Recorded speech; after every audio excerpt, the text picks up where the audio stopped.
Hey everybody. I forgot to make a little countdown so that people can start to come in. So figured, you know what? I'll just play some piano for the next couple minutes while people kind of come on in the room. So let's try it. I didn't test this before, so I'm sorry if it sounds terrible, but we'll go with it.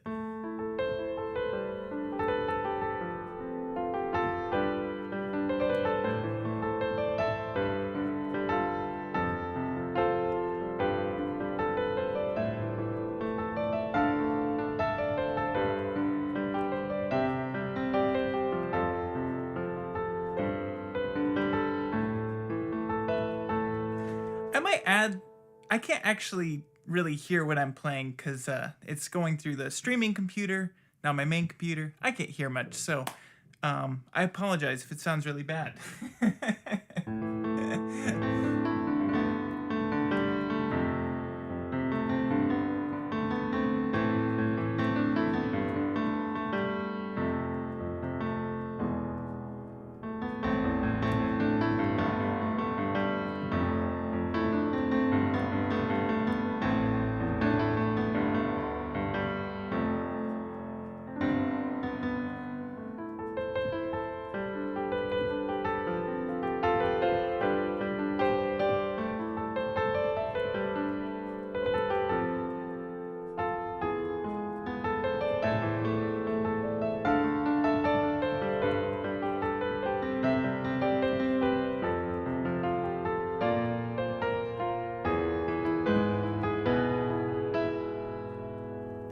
Hey, it's 10 o'clock.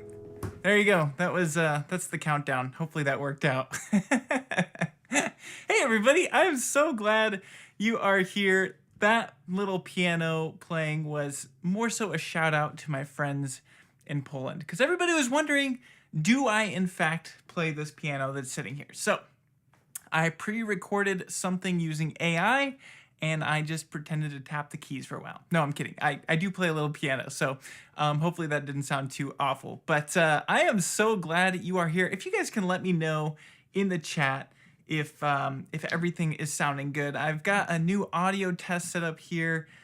Hopefully it sounds better than it did previously, so let me know in the chat. Also, I apologize if you hear some crazy sounds going on in the background. I have somebody painting my house right now, and it could get a little noisy. So I apologize for that, but I am so glad you are all here.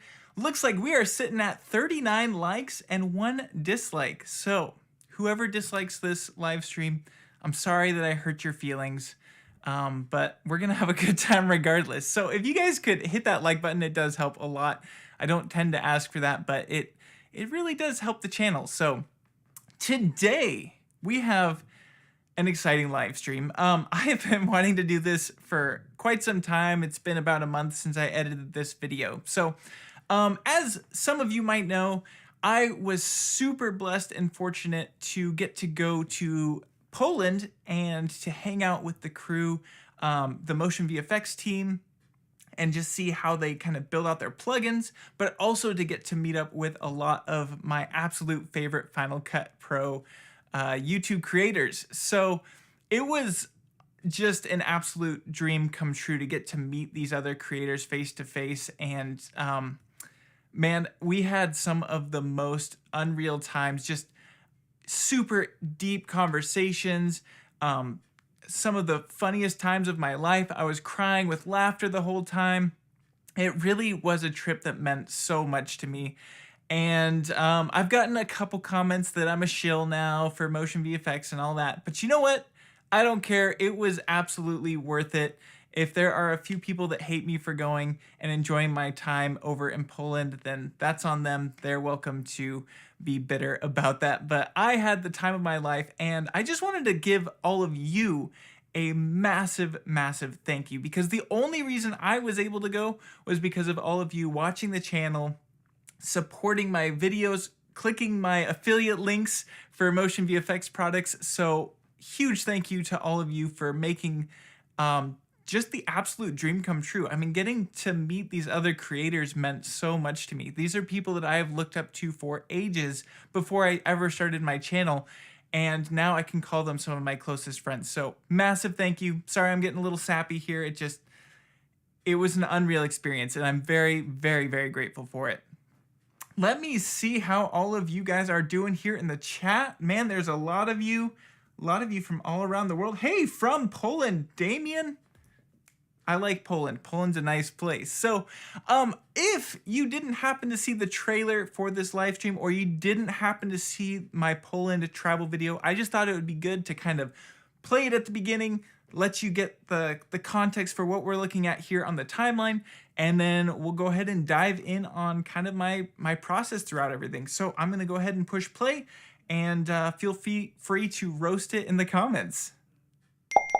Yo, brother, I just got done talking with Eunika at Motion VFX, and do you want to go to Poland? Getting to travel for the freaking YouTube channel? I would love that.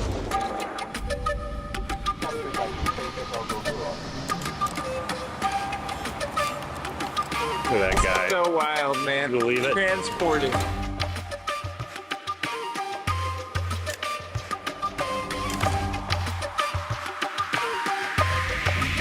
Here's the thing about Dylan Bates.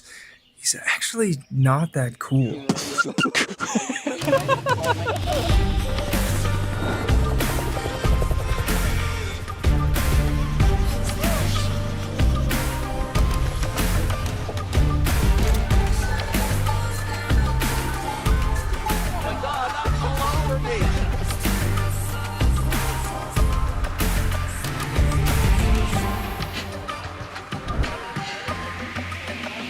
Never had a day like this my entire life. From flying helicopters to making cheese.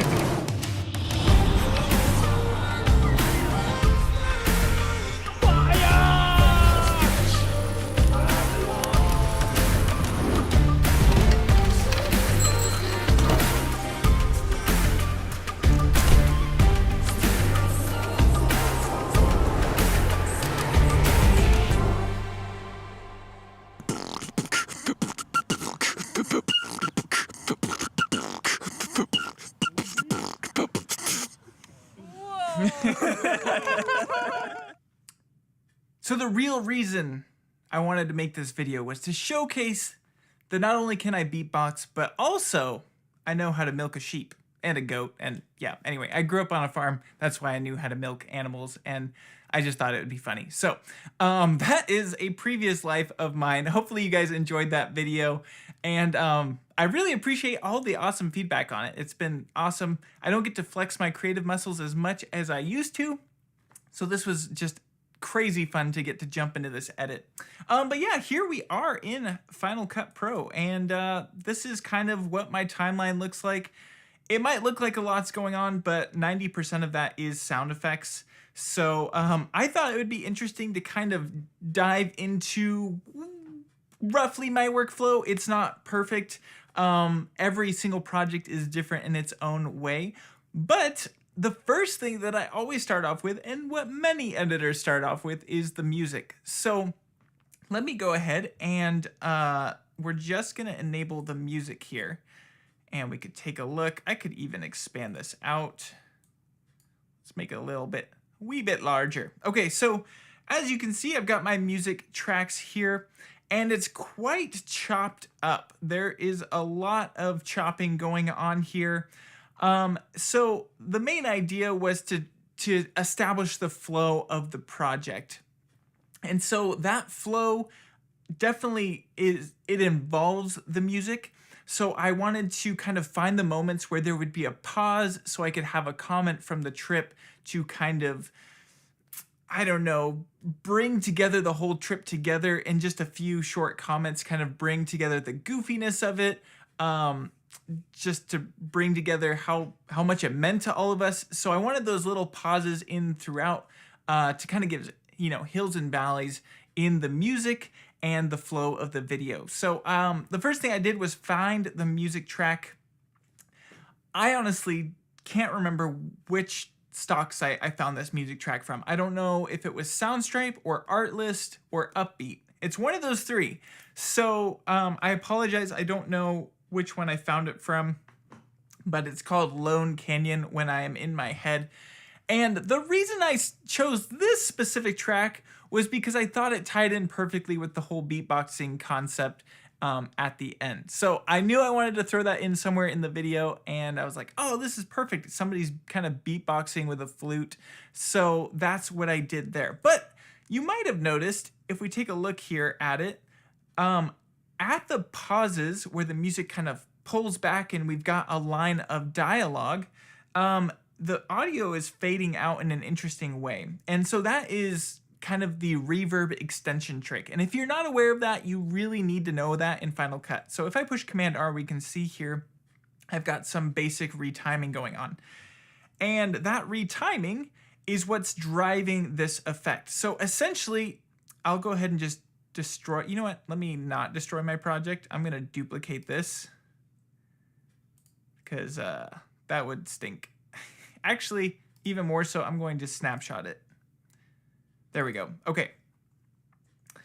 That's so that I don't break any of the compound clips going on. So let's take a deep dive here on the audio. Command R, we can see here. So I've extended out the audio, and this is essentially the workflow for that. So you'll find the part of the audio that you want to cut off, and you're going to push Shift H, and that's going to create this hold frame.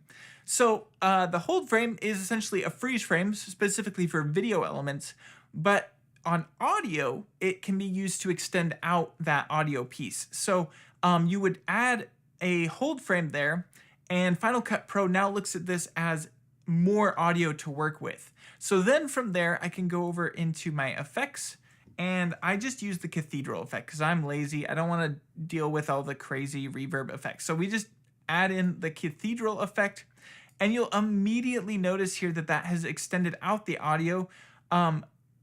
So all I need to do is take the amount to 0, click to add a keyframe, go up to the end of that hold frame there, and then drag that up. And so I just kind of take a look at the slope here of the audio and just see if that's fading into itself nicely. So that is a great way to extend out the audio. I have no idea how this is going to sound. Let me put some headphones on so I can hear it.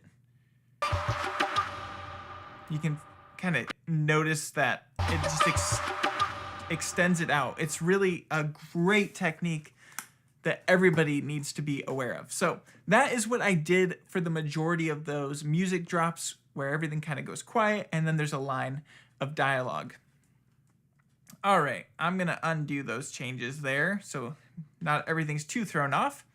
But then, yeah, I just kind of continued through with the audio. I found great moments that, built together the project. You'll even notice here, I have this little moment of music. This was taken from a completely different section of the song. That was just to fill out that moment of music, to kind of build it in a way that I liked. And so it's just a really short segment that I added in. So a lot of that just comes from listening to the music over and over again and finding your favorite key moments. Let's, looks like that track is from Boomplay. Oh, thank you, Backroom editor, Ben. Ben, the legend. Let's see. So, I wonder if that's Boomplay. Maybe they license it to other stock sites, because all I've used is Upbeat, Soundstripe, or Artlist, and I'm not sure which of the three. I'm kind of leaning towards it's either Soundstripe or Artlist. It's one of those two. So they're both great. I would easily recommend both. Okay. So we have got that going on. That's kind of my music workflow. And you'll notice that I just made a big cut here at the end of the song. And I actually have a video on the channel all about kind of my music workflow, so you can check that out. But this, let's see, yeah, I added the cathedral effect here at the end to just kind of fade things out. So that was the rough workflow for how I brought in the music. And that is a huge key part to a lot of video editing, especially if you don't have somebody who can compose for you. So unfortunately, I'm not a millionaire. I can't afford somebody to compose every song for me, but that's all right. So yeah, that was kind of my music workflow. Then I started diving in on the video. And at the beginning here, you'll notice I have this kind of audio message animation. And the reason I brought this in is because I wanted you to kind of experience how I experienced the whole message from Dylan John. So he had been in contact with Eunika from Motion VFX, and he was able to reach out to me and see if I'd be interested in the whole Poland trip. So I kind of wanted to recreate that. And originally, I jumped in and tried to use the actual audio from Dylan John, but it was about a 3-minute message, and I got it down to 25 seconds, but it just sounded very robotic-y. So I just reached out, was like, hey, dude, can you re-record this super condensed down? That would be helpful. So he was willing to do that, and I wanted him to send it through WhatsApp audio because I wanted the same audio quality, everything. So that's kind of how I had him send that message in. But the reaction from me is the actual audio reaction that I had when he messaged me. So I thought it was fun to kind of bring in those organic elements to show you how I was feeling at the time. But you'll notice at the top here, I've got M Camrig going on. So when I created this, I knew I wanted to have that 3D element to it, but I didn't want to build that all in motion. I wanted a little bit more flexibility inside of Final Cut. So what I did is I applied M Camrig, which is just the most absurd free plugin ever. So if you don't have M Camrig, go get M Camrig. It's an essential piece in every editor's toolbox. But that just enabled me to give that slow motion in on the message, to give it that depth of field, that depth, and it also has the ability down here at the bottom to enable this pixelate filter. So that made it look like it was on a phone screen, which I really liked. So I went ahead and did all that, and then I did the same with another M Camrig tool here on the other side to animate going down. So that's kind of how I tied those in. It just gave it so much great depth. But you'll notice that this is all just one giant piece of video. And that is because I built the whole thing out inside of Apple Motion, because Final Cut Pro is not really suited for these kinds of animations. So I originally tried doing screen recordings of the messages and animating those in, and it looked really bad. So I was like, all right, I'll just rebuild it in Apple Motion. And for those of you who follow my motion tutorials, you might have seen that I created an audio message animation tutorial, and I show how to do all of this there. So I won't go super deep into it, but we can open up the motion project here if I can find it. Wish me luck on this one, Poland. And that's something I would like to say is I talk a lot about organization and how important that is in our editing workflows. And I'm really bad at that. So don't do as I say, not as I do.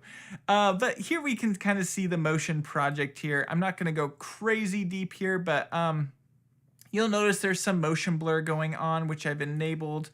And I just animated in Dylan John talking. There is an audio parameter inside of motion. If I can, man, this is really bad. This is worse than I thought.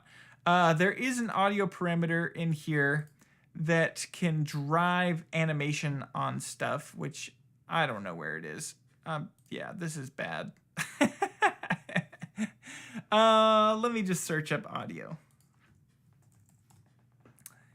Here it is. Okay, we got these audio parameters, and those are being driven by the audio that I created in Final Cut Pro and then exported over to Motion. So that's driving Dylan John speaking, which is super handy. But then there's also these audio waveforms, and all I did was just create some lines and then randomize them in a way that looks kind of similar to how he was talking. I wasn't worried about it being super accurate. So I just built this out in Motion. Follow my motion tutorials if you're interested in learning this stuff. And then I just added in a duplicate and flipped everything to put me there. So that was kind of the rough outline. I think building this animation probably took me around 3 hours-ish, just to kind of get the flow right and everything. So that was kind of the workflow there. That was all built in Motion, and then I exported that out. But you'll notice here at the end that we kind of zoom through the audio message. So I just exported this with an alpha channel and was able to drop this in as a transition piece over in Final Cut. Let's go ahead and hide that out. So once I did that, you'll notice that I dropped in a video, and my performance is dead now. There we go. So we have it zoom in to this video piece underneath, and I just thought that was a fun way to reveal the plane. Something I really wish I had done, though, is filmed me packing my bags and getting all those clips and clocks and whatever you do with, with bag audio. So I thought that would have been fun, but I just decided to stick with the media that I did have from the actual trip for this. So I just filmed this all on my iPhone. Wasn't too stressed about how amazing it looked. I wasn't filming in log or anything. I was using the iPhone 14. So I just was enjoying my time, keeping it simplistic, minimalistic to film everything. And honestly, that was such a joy to film that way. So highly recommend that you just film with your iPhone and enjoy that. But you'll notice here, I've got a couple elements from Motion VFX. So this first one was one of the M-Title cinematic pieces from Motion VFX, and I just liked how it revealed the text there. I thought that was kind of fun. And it's not, the clearest of text, but it worked. It's not clear specifically for this video because it's kind of a bright background, and I'm sure I could have figured out a way to make it pop more, but I didn't. But then there's this really cool transition that I love. It's a glitch transition, and I think this is from M Data Mosh. So the reason I chose this is the horizons kind of lined up between the shots, and I don't know, I just enjoyed the energy that it brought to that. So I had it kind of glitch out into this next scene here, and I don't know, it looked cool. That's that's what it came down to. So from that point though, one thing you'll notice here at the top is I have an adjustment layer, and let's go ahead and take a look at that. So that has just a basic LUT. I believe, let's see, Fire and Ice is from Brad. So Brad West has a great LUT pack. So you can go check those out. It's his Fire and Ice pack, and I just brought that down to 50%. Why did I use a LUT? I know nothing about color. Color is my worst enemy. I am no Eric, Len, Dylan, John, or Brad West. These guys understand color much better than me. So I thought, you know what? I'll rely on the master and use his LUT preset there. So make sure you go check out Brad's LUT presets. Bunch of great options there. I just kept it really subtle. I didn't want to, blow anything over with lots of color, but that was kind of the idea there. And then you'll notice that we got a whole bunch of cuts up here at the top. I just did that to the music, and I used my split screen effect that I gave to my patrons. So if you're interested in that split screen effect, you can go download it over on my Patreon, and it's just one of the 100+ downloads that I have going on over there. And what's cool about this particular split screen effect is that you can choose to animate it in if you want to, and it'll auto adjust into place. It's got some basic on-screen controls, and you can, move that piece of media around as you need to. So it's a handy little tool, pretty simple, but gets the job done. And so I just used that throughout the whole project. And I just enjoyed the energy it brought to kind of transition from shot to shot and cut that to the music. I really wanted this to be very musical because that's my favorite type of editing, is when the music's really kind of driving the edit.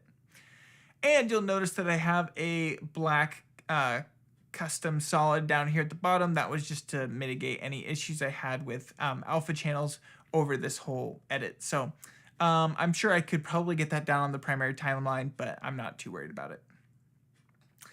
And then here are some of the first shots I got in Poland when I was hanging out with Matthew O'Brien and Brandon Talbot. Shout out to those guys. Those guys mean a lot to me. And it was super fun. I just shot this on my Sony, here we go, FX30.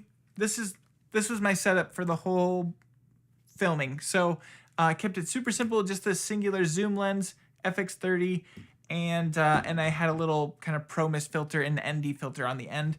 And it was awesome because I wasn't stressed about getting the perfect ultra resolution or anything. I just kept it as simple as I could and either filmed with my FX30 or filmed with my iPhone. And it was just a super enjoyable time of filming. So highly recommend that you just kind of strip it back and focus on what makes you happy to make videos.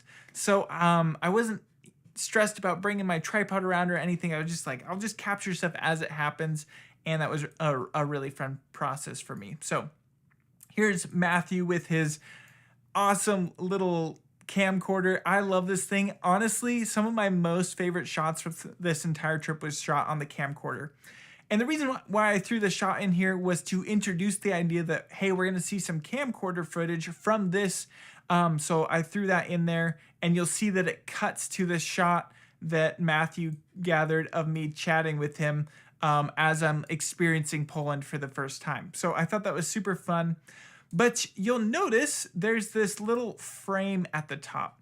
So the reason I threw this frame in is this shot was already actually naturally this kind of 4:3 format, but I wanted to transition from this 16:9 shot to the 4:3. And so what's really handy about MVCR is they have this frame tool, and it auto animates into place. So it animates to that 4:3, and I just thought that was such a fun way to transition between the shots. So it's like, hey, here's your camcorder, and then we're kind of focusing in on what did that camcorder film.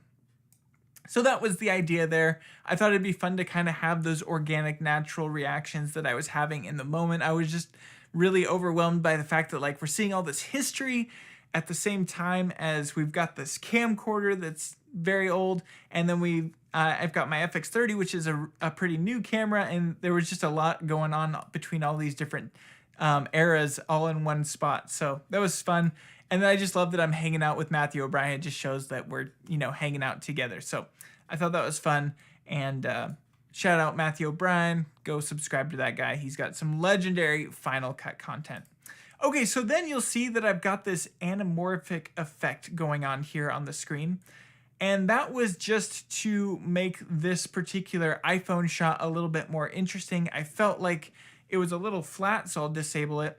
And this just kind of blurs the edges, cleans up some of this weird trash and stuff like Dylan John, major trash. No, I'm kidding. It just blurs it, kind of stretches it out, makes it look a little more anamorphic, even though I shot it on my iPhone. So I use that effect quite a bit, and it just made these shots a little bit more visually interesting. That's totally up to each individual person. So again, you'll notice my colors are kind of all over the place because I'm not a very good colorist. But yeah, and this was actually the very first shot I got outside of the plane in Poland as we were pulling up to the restaurant to hang out with everybody. So that was fun. And then here is another shot from the little camcorder.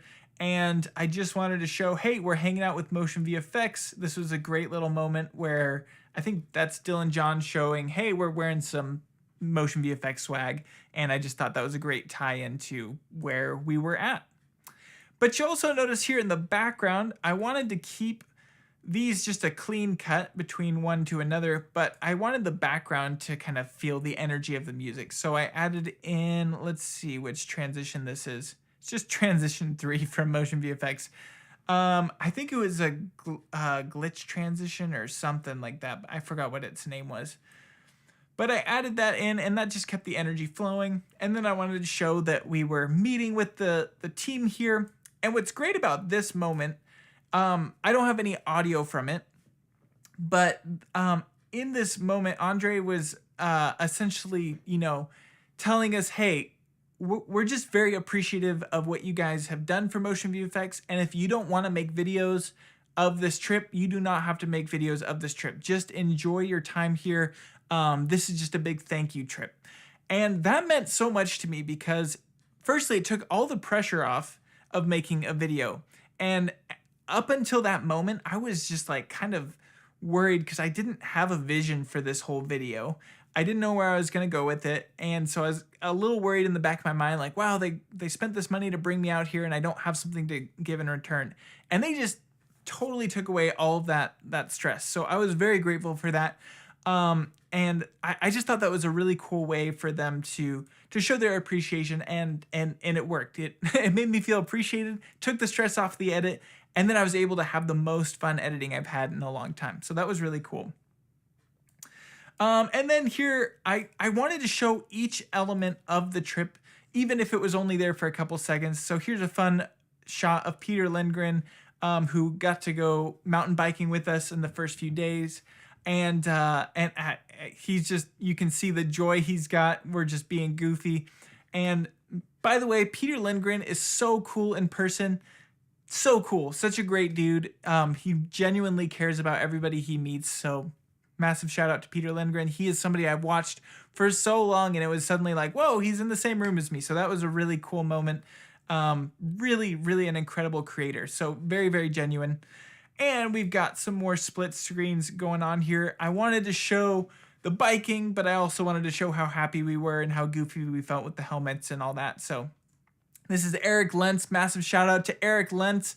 It was so cool he got to come on this trip because he's been kind of starting out his YouTube channel, and we were able to get him to come over there, and it was just awesome to get to hang out with him in person because we've been interacting a lot online. So that was really cool. Very cool guy. Definitely go subscribe to his stuff, especially if you're interested in color.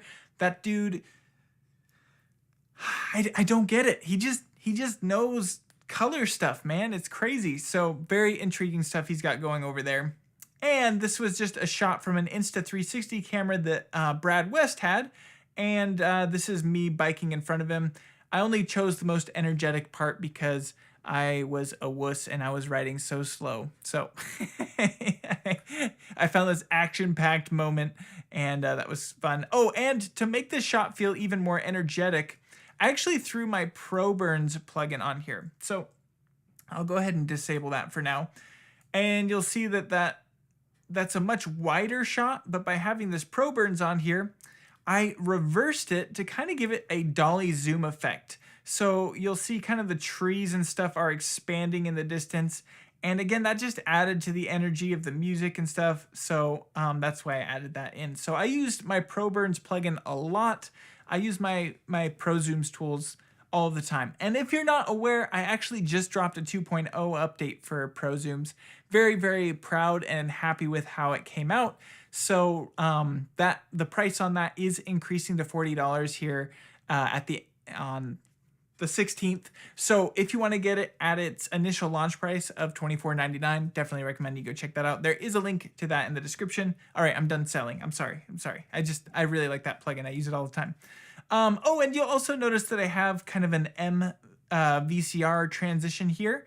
So that's what's giving us that cool distortion. Love those MVCR transitions. It's just a really fun plugin. And again, I was trying to tie it into that VCR handheld camcorder look that Matthew O'Brien brought to the table. That was just such a fun way to experience the trip. And then we have this great moment of Dylan John, who he swooped up my camera and recorded this while I was off doing something. I don't know, probably sleeping. I don't know what I was doing, but he got my camera and he recorded it, and he just went on this long, hilarious tangent talking about how I'm just the worst, and it cracked me up so hard. I wish I had a reaction video of me seeing it because I just found it in the editing room. So super funny. He went on for about a minute, and I wish I could have just included it all in the video, but I thought this would be a great little moment to show the goofiness and the camaraderie between us on the trip. So, and I'm getting you back, Dylan John. Look at that freeze frame I've got you on right now. Take that, you jerk.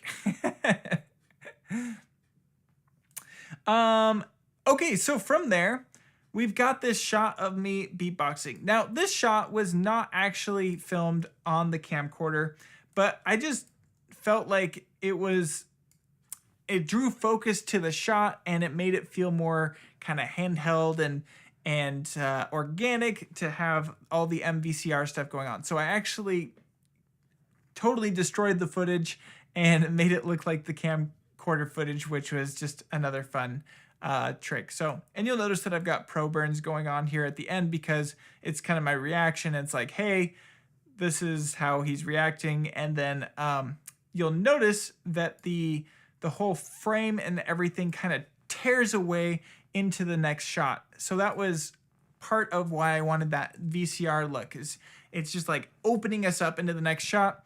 And then I cut the ProBurns early to again add some energy to that. So if I push play on that, you can see it just rips back everything and reveals us to the helicopter, which is just the craziest moment of my life when suddenly I realized I'm getting on a helicopter for the first time. So that was really cool. But yeah, so that's what I did there. All these different effects from Motion VFX. There's this great transition in their MVCR pack that adds all this noise and desaturates everything and brightens it up. It looks really cool. So that's what I used there. And then we have this shot from my FX30. I did notice somebody asking what lens am I using for the FX30. It's just the f4 to 105. It's an APS-C lens, and it's just very minimalist and clean. I love it for gimbals because it doesn't change the balance of the gimbal at all. It's all condensed in the lens. So it's a very simple lens. It's very clean and clinical. So some people don't like that. They enjoy, the bokeh looking a little bit more characteristics and all that stuff. But it was awesome for this trip because I didn't have to think about anything. I just pulled it out and started filming and had all the different focal lengths I could need. Okay, so then from there, I wanted it to feel like we were kind of getting pulled up into the helicopter. So I threw in this, I think this is from M Documentary, and it's called Transition 5. And I didn't actually know this transition existed until I was editing this project, and it's turned into kind of one of my favorite transitions. So it looks almost like a projector slide or something is going through, and it felt like we were kind of being pulled up through the bottom of the helicopter in a way, which was fun. So yeah, that's just a really cool transition, and you'll notice that I used it a couple times throughout the project. So then this is just me reacting to like, holy cow, I'm in a friggin' helicopter with my closest friends. That's what I was feeling in that moment. So I wanted to kind of showcase that. And then this is my view. It's important to have that action reaction kind of thing. So that was what I was going there with that edit. And then this is getting off the airplane. Now this is Brad West. But I loved his little moment here of him going woo with the helicopter sounds going on. So I went ahead and pulled that in from the original audio. I don't have it enabled right now. He's just like woo, and I just thought that was fun. And then I kept that audio going on underneath the shot of Teppo Happoya, another amazing creator. This trip was stacked. Let me tell you, this trip was so stacked with just the coolest people you could ever meet. So yeah, this is a shot of Teppo just being goofy in the field because we had to kind of wait between the different helicopter rides. So that was super fun. And then we have this transition, which is again from, I think, M Documentary. Let me go frame by frame. And it's kind of a side version of that previous transition I showed. And the reason I wanted to go straight to black because I just felt like it made the next pop in of the split screen really have a heavier impact. And this is Philip Scraba, who's just a hilarious dude. Super fun getting to hang out with him. He has some amazing Insta360 videos and drone videos and stuff. So go check out his channel if you're interested in that. It was really fun getting to meet him. I believe he lives in Poland, which is cool. But yeah, so I just wanted that black moment to bring in the energy of that music again. That's kind of what I was focused on there. And then this is us just creating these little whistle flute things, which were so fun to make. I had never made anything like that in my life. I'm a video editor. I don't work with my hands very often, so it was super fun to get to carve these out. And again, we were having so much fun. In this particular moment, we were cracking up so hard. I was just crying with laughter the whole time. And so I kind of wanted to show that happy energy going on in this moment. So that was the idea there. Here's kind of a close-up of cutting that down. I think Brandon Talbot shot that footage. And I should say it was really cool because we all uploaded our footage to the same spot and then we were all able to use that footage at the same time. So it really opened up the doors for us to reveal a whole lot of different angles. So that was really fun.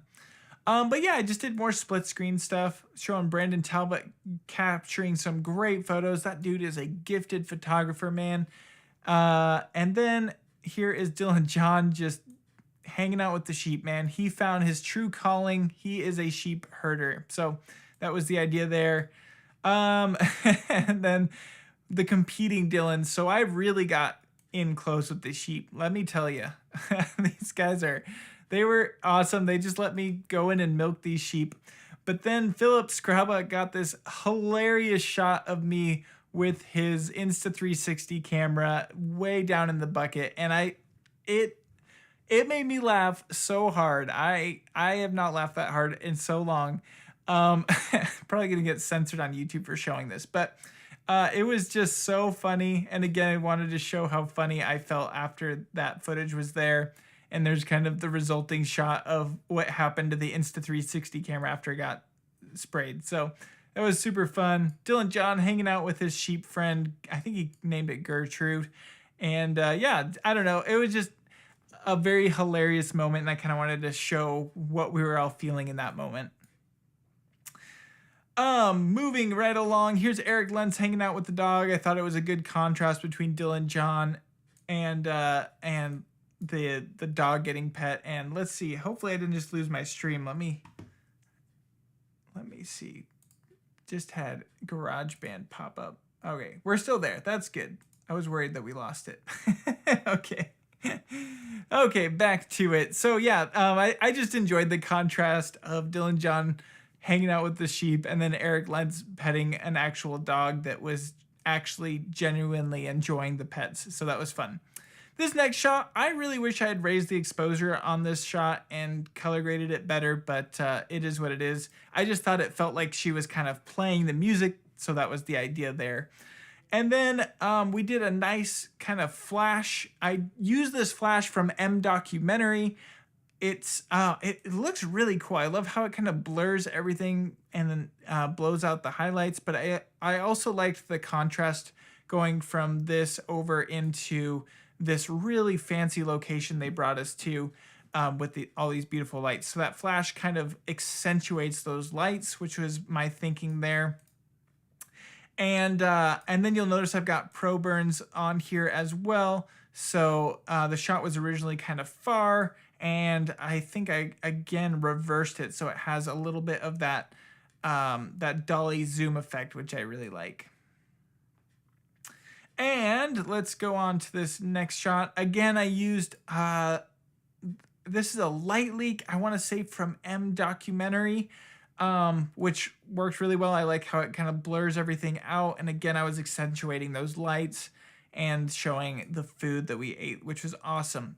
Something I wish I had done here was kind of match up the food better. I wish I had, let's expand it out. I kind of wish I had lined up the food in the same spot on the screen, but I didn't. So, you know, you learn.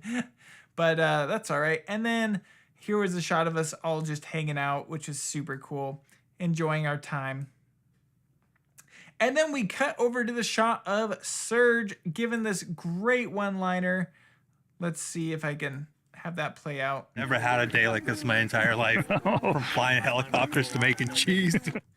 I just thought that that brought together so much of the energy of the trip in one line. It was super fun. So I wanted to bring that in. That was actually shot on the little VCR camera. I again used the frame for that so that I could animate it pulling out.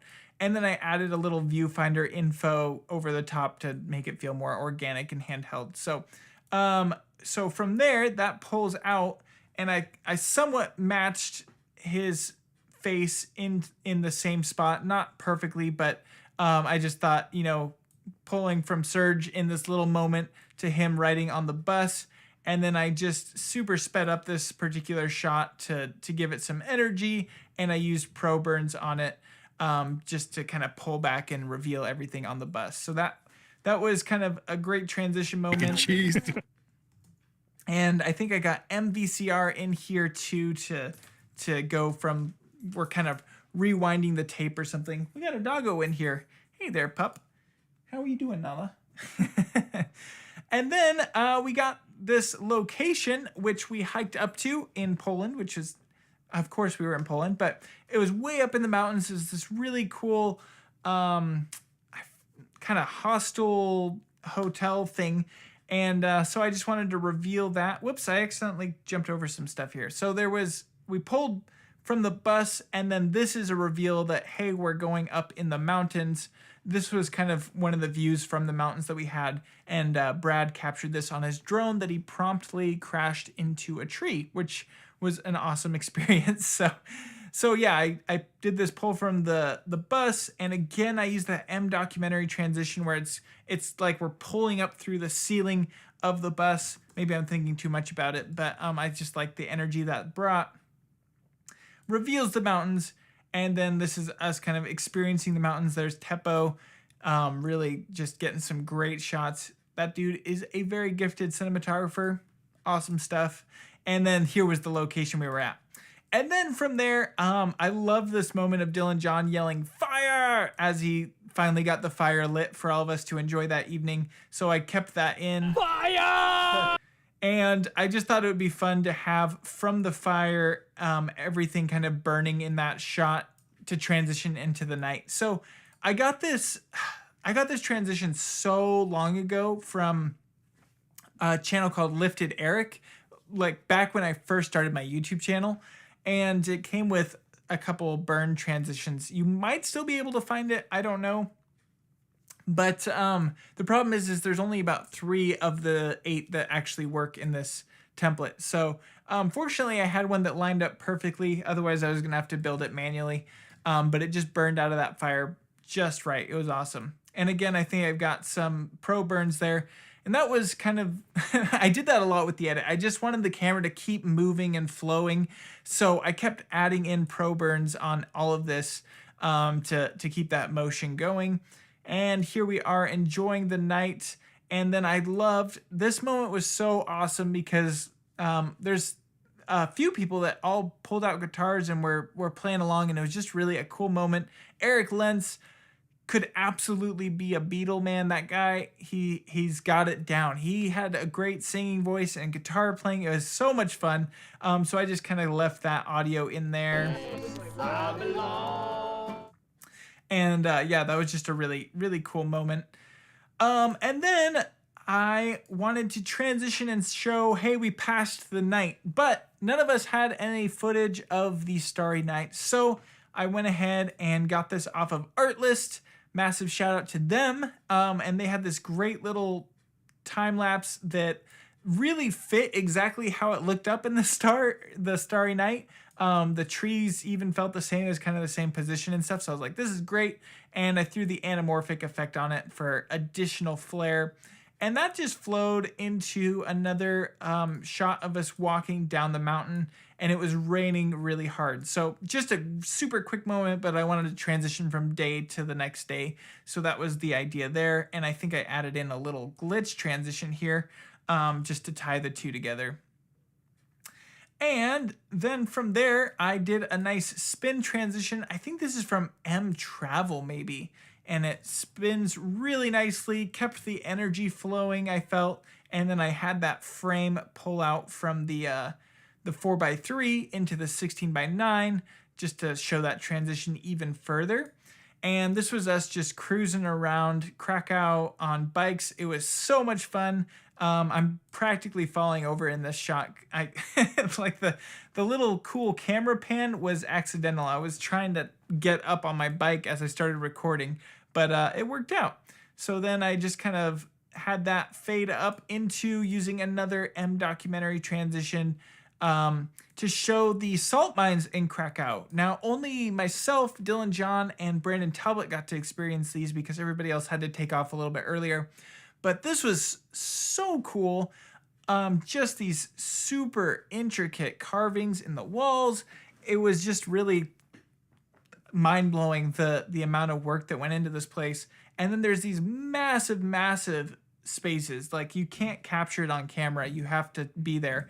Just crazy, huge cavernous dugout areas by hand.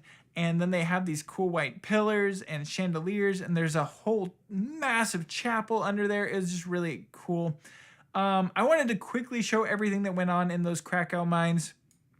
So I got this transition from Motion VFX. We got the dogs freaking out here. Apologies for that. But you'll see just a few frames of all of the cool stuff that was in this big underground salt mine. And then I just wanted to show, hey, I'm having an incredible time. I really like the shot from Brandon Talbot. It just kind of fit how my inner emotions were. And it's always great to get to flip my hair, right? So And then this shot here at the end, the Poland flip is what I apparently called it. So this was cool because I filmed this shot as I was flying out of Poland. And for some reason, it made me think of this shot from Sam Colder, I believe, where he's kind of in the ocean and he panned up to the sky. And I was like, hey, that would be cool if I could pull off that same effect for myself. So I had looked up to the sky in the original shot, and then I thought, how can I transition this into a postcard of all of us hanging out on our hike up in the mountains? And so I had this concept in my head, and I really thought I was going to have to build it all in After Effects. I thought there was no way that I could do all this in Motion or Final Cut Pro. But I just decided to start working with it. I cut out all of us in the scene. I used Affinity Photo for that. I did not use Photoshop, which is amazing. But then I did end up using Photoshop to do some fill replacements because the generative fill replacement is so handy. So I did end up having to use Photoshop. Bummer, but that's all right.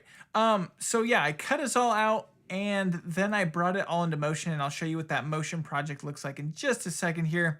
But then I just did a simple crossfade into me beatboxing here at the end because I just thought that was a fun kind of blooper moment. So I wanted that to be in the video because it boosts my ego if I can show people that I can beatbox, I guess. So that was just a fun moment. And yeah, so I capped it all off there. But let's go ahead and take a deeper dive on this Poland postcard. And hopefully I can find the footage here. Postcard. Do I need to go back another one? Here it is, Poland postcard. So here it is. The original shot is here at the bottom. And I actually went in, we'll go to our properties here. And let's see here. Was it the flying video? Oh, the flying video. So the group that contains the original video is flipped by 180 degrees. So I started it upside down. And then my camera, let's go to the camera settings here. Yeah, properties, is also flipped 180 degrees so it looks natural. But then I just animated it, rotating back to a regular position point there. And essentially what I did, let me disable this camera. It looks so messed up. Essentially what I did was I took the footage and started zooming in really far on it so that you wouldn't see any of those edges as I was rotating it over. So I zoomed in onto a part that is, it's kind of hard to tell the details. And then this is where the footage goes into a freeze frame. So I found the highest point of the camera and went to a freeze frame. And this is all shot just on my iPhone, by the way. And then from there, I started rotating it using just basic keyframes in Motion with the 3D camera. And I had placed the cutout photos as a 3D layer and kind of lined the skies up there and then just used a mask between them. So from that, let me find my photos here. You can see I have all of these different layers going on, and I'll showcase those here. And I split them apart in 3D space so it'd have that cool parallax. So we'll get rid of the text there, and we could just kind of look at this layer by layer. So you'll see there's us, which I removed. Then we've got the dirt ground there as a layer. There's a separate grass layer here. So I just had all those layers separated out in 3D space so that as the camera's pulling back, you get that 3D dimensionality to it, which is super cool. But again, I wanted it to feel like a postcard, so I kind of started looking at postcards online to see what the text would look there. And I just pulled in some 3D text from Motion and animated that in using some of the different behaviors that are here. So it really didn't take me that long.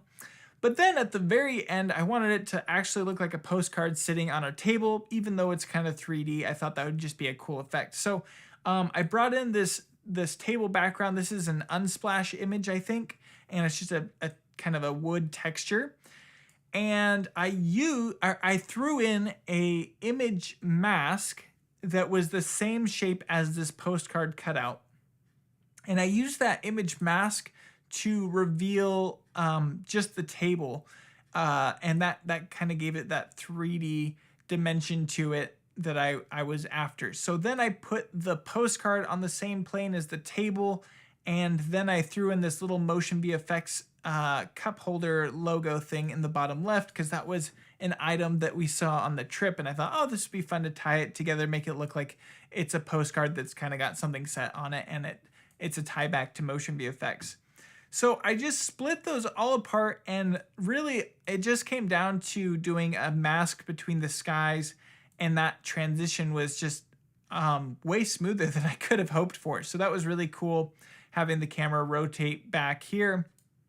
And let's go ahead and take a look at the camera animation keyframes here.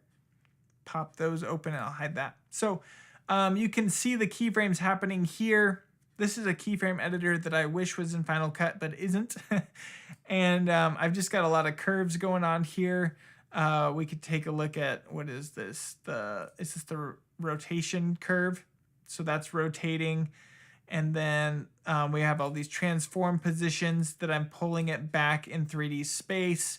Yeah, that was kind of the idea there. And I just lined it up so that the text was just barely fitting into frame. And anyway, that was the effect in its entirety. So super fun to pull that together. I didn't know if I was going to be able to do it in motion or if I was going to have to jump into After Effects. And I was super happy to find out that just by doing a freeze frame and then kind of masking them together, super blending that, I could pull that off in Apple Motion. So yeah, holy moly, man, that was a lot of talking. Hopefully you guys have learned a few things from kind of just my own workflow. I guess I didn't talk about my sound effects workflow, but that is done. I did that all through the Soundly app here. And I have a video on Soundly. This isn't sponsored by Soundly. But it just made it super easy for me to go through and find all of my different sound effects. I have a lot of sound effects to work from. So yeah, I have got 74,000 sound effects on my computer. And then I also have access to Soundly Pro here. Definitely recommend checking out Soundly. Unfortunately, it is a subscription, which I know a lot of people hate, but to me, I can't live without it. It's made my whole sound process so much faster. So I can just drag sound effects in, and let's go ahead and take a look at what the sound effects are doing here, I guess. So maybe I'll shrink these down. Command-Shift-, and we can see all of the different sounds going on. I've got some risers. I've got some camera clicks. Jet flybys. So let's see if you can hear that. I'm going to put some headphones on. Let me know if it's blowing up.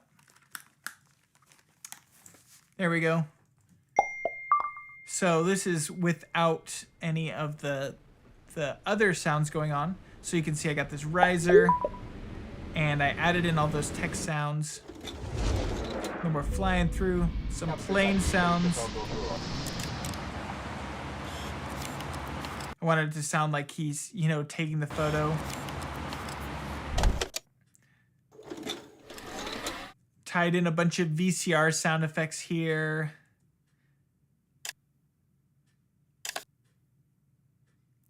And got some bike sounds going on.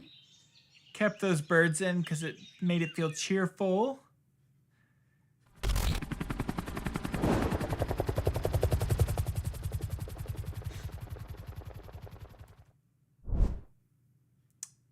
Some whooshes, threw in some sheep sounds.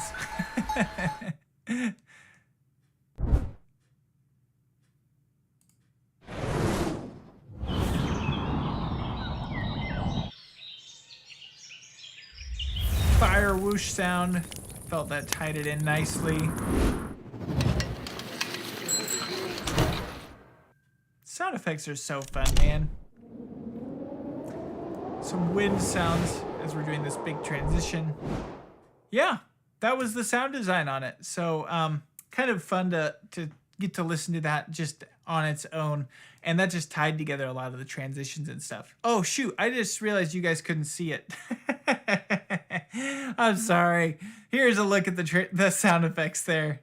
There we go. So sorry. I'm new to this.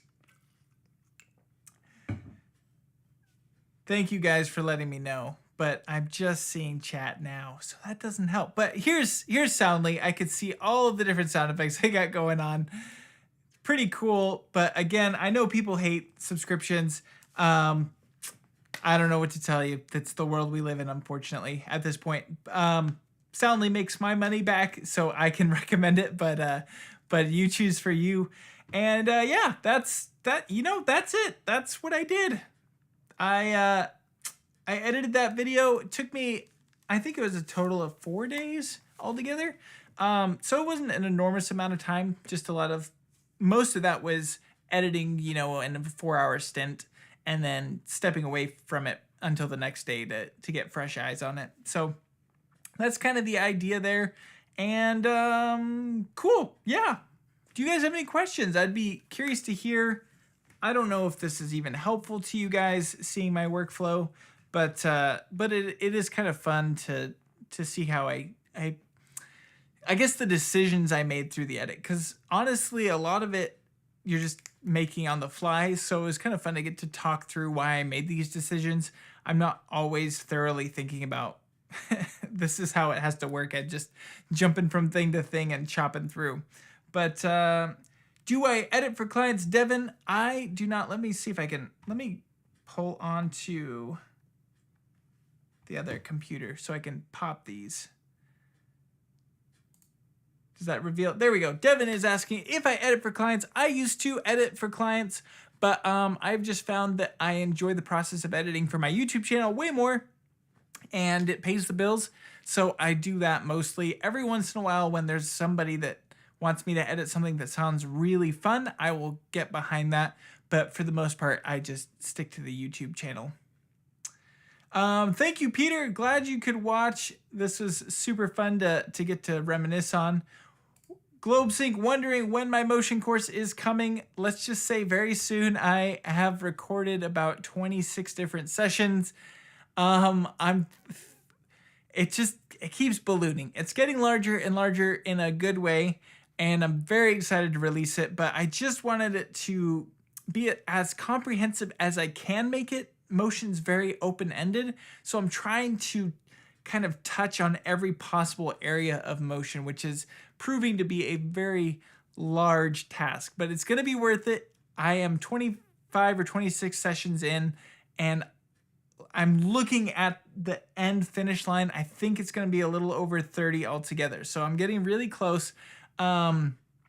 Of those 25 that are edited, I think about 20 of them, or of those 25, 26 that are filmed, I think about 20 of them are edited. So it's getting close. I don't have a final date yet. Still got to work out some details on that, but it's going to be really cool. Let's see here. Stuart asking, did it occur to you that holding the mic near the little folk flute while beatboxing kind of looks like you're doing something illicit? You know, I guess it did look like that. I never thought about that. News for you two is asking, how do I deal with all the licenses? You know, you deal with them. I don't know. You just have all the licenses and you pay for everything, and that's just how it goes, I guess. Ben saying he enjoyed seeing the postcard effect. Quite cool. I am so glad that was an effect I had a ton of fun pulling together. Oleg asking please give advice where I can find clients for video editing work. Maybe you need some help. Oleg, I'm not looking for any help. I do know a lot of people get their start by hopping on Fiverr and kind of getting a few edits under their belt there. I do know some people, when you're very first starting out, I should be very, very clear on that. When you're very first starting out, if you don't have a lot of work to show, edit a video or two for free. Just one or two. Don't do too many. Just start there and get some work for your resume to show. But then from that point, start charging people. But you just need something to show people what you're capable of. And so you can do that say, here's my work. If you already have some, that's awesome. Just use that. You don't need to go editing a ton of work for free. But it's different for every person. Every single part of the world has different needs for video. So the best way you can do it is if you can market yourself online, because you can edit for anyone around the world. And so that's why some people enjoy Fiverr. Fiverr does not pay enough, if you ask me, for video editing work, but it can be a great place to start. So just getting that experience under your belt is going to be super important. Stuart saying the postcard shot was so dope. Thank you for stroking my ego. That's very important. I appreciate it, Stuart. Oleg from Ben was saying, I find many of mine via Upwork. I've heard of Upwork. That's true. I forgot about that, which is like Fiverr. A lot of people is from networking too, and people ever them to me. He also volunteers as a content manager at a local railway where I can make and experiment new things with new tools without deadlines or money worries. So that's the way to do it. Ben is a legend. And Ben's got some serious editing skills, and his motion skills are coming a long way too. So yeah, that's the idea. Just it's a lot of it is putting yourself out there and not being worried about getting rejected, which is the hardest part. So I very frequently get emails from people asking if I'm interested in hiring them to edit for my channel. I actually think that's a great method. I'm never looking for anybody, but if you can send your work, or if you can edit together a 1-minute sample of what you can do for that person, I actually think that's not a bad method to get some new clients. I know a lot of people don't enjoy the process of editing on YouTube, or they just don't have time. So reaching out to some YouTubers who maybe don't have a huge team or something, it can be good. Just don't be annoying. Don't spam them. Just send one email, put it out there. If they reject it, that's okay. Move on to the next. But I actually do think that's a good way, and I'm never frustrated by people who email me when asking to edit for me. I think that's really cool that they enjoy my videos enough to want to do that. So just be cautious that you're not being too over the top and in their face and stuff. That's very important, because I mean, we get, as a YouTuber, we get a lot of emails all the time, and we have to make split-second decisions on those emails. So if you can keep it concise, clean, not taking up too much of their time, showing your work, I think that's an incredible way to go. Let's see. Which MacBook Pro do I use? Arsh is wondering. I just used the M1 Max from however many years ago that was. Yeah, I think it's the 24 core version of the M1 Max with a 2 terabyte hard drive. The one thing I wish I had gotten with this MacBook is a larger internal storage. So that's the MacBook I use. I also have an M1 Max right next to me on the desktop. That's kind of what's driving the live streams. I edit on it frequently when I have more power hungry projects. So I got both going on side by side. Premiere Travel saying, I'm new to video editing and I find your channel is the best for learning Final Cut Pro. Hey, I appreciate that, Premiere Travel. That means a lot to me. I highly recommend you check out Dylan John Dickerson, Brad West, Matthew O'Brien. I would say Raphael Ludwig, although I think he's kind of leaning towards DaVinci Resolve, but he has some great Final Cut tutorials over there. Who am I missing? Eric Lentz has some awesome stuff. Jen Jager, Ripple Training, all of those channels, just so much knowledge out there for Final Cut Pro. Highly recommend you go check those out too if you've got a chance. Arsh is saying they posted their videos after learning from me, and their videos started getting 15,000 views on average. That's insane. That's crazy. Amazing work. It's hard for me to get videos with that many views, so that's awesome. Let's see. And what cloud service did y'all use to transfer footage to each other? We used Dropbox. I think most of us already had Dropbox accounts, so that seemed to kind of work out well. Yeah, that's what we used. I don't know. There's probably a better method out there, but anyway, I have got to wrap this up because I have to go meet with the painter that's painting my house, and and finish the rest of the outside. But thank you everybody for stopping by. This was crazy fun. I always say this every live stream. I need to do more live streams. I do. It's just super fun to reminisce on edits and all that stuff. So I want to do more. Very close on my motion course. I think that's going to open up a lot of time for me. So I'm looking forward to getting that done. If you're interested in my Apple Motion course and you want to know when it's done, I recommend you just go download one of my free plugins off of my Gumroad store, which is linked down below. And once that course is ready, I will be sending out a mass email saying, hey, it's ready. So yeah, if you're interested in that, just go get a free plugin. That's all you got to do. So I got Truly Handheld over there. Saber is a really cool plugin. You should go check that out. That's free. Or if you've previously purchased a plugin, you'll be signed up unless you chose to unsubscribe from emails, which I don't hold that against you. I'm tired of emails too. I would unsubscribe if I were you. So feel free to unsubscribe. But yeah, that's kind of the gist of it. Appreciate all of you. And hey, Stuart is saying, consider live streaming building a plugin from scratch. Could be interesting and insightful. You better believe that's on the docket. I think that would be fun. I've actually had that thought many, many times. So I think it will eventually happen once this course is done. We're getting close. So anyway, appreciate all of you. Seriously, it's because of you guys that I get to do what I get to do every single day. And I can't wait to talk to you in the next one. So with that being said, peace.